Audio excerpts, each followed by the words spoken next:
Maitreya's Mission by Benjamin Crumb's Master, A Master Speaks, Volume 1, page 73. It is not long until the world will see the Christ. Despite appearances, his mission is proceeding well, and many are the changes which his presence has invoked. There are those who doubt his presence in the world. This is natural. Only when his face is seen will the doubters believe. Thus has it always been. Many await him in the hopes of miracles. Many look for his succor and support. Foregoing the miracles of yore, he will address himself to the problems of the age: hunger and poverty, war and want.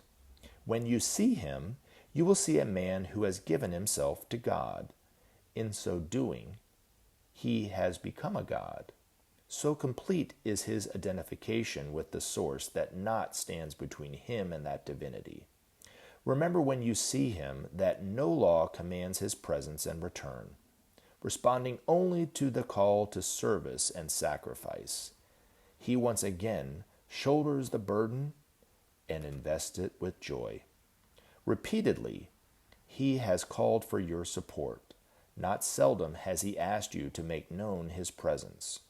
Were you to fulfill this request, the world would be the better be prepared for his appearance. Sad it is that those who long the most act the least. For the first time in history, the whole world will see and know the teacher. For the first time together, men will salute the messenger of God. When they know him, they will find him to be a wise counselor, a true brother and friend.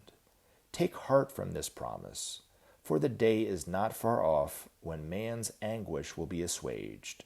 Take heart from this promise, for the tide is turning in favor of the light. Knowledge of God is essential to man's progress, but God can be known in many different ways.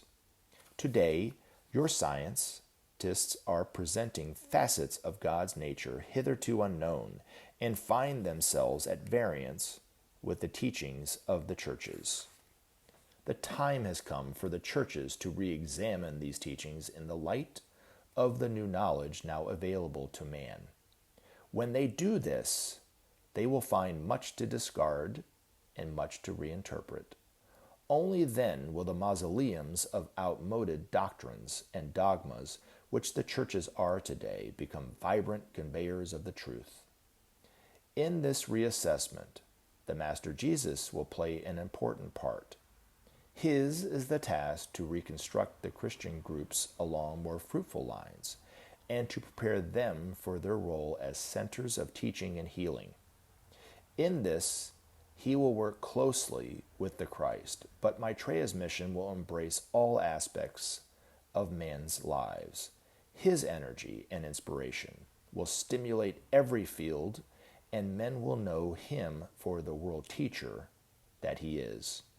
Under his guidance, men will refashion the world along more just and spiritual lines, and thus begin their ascent to the mountaintop of achievement.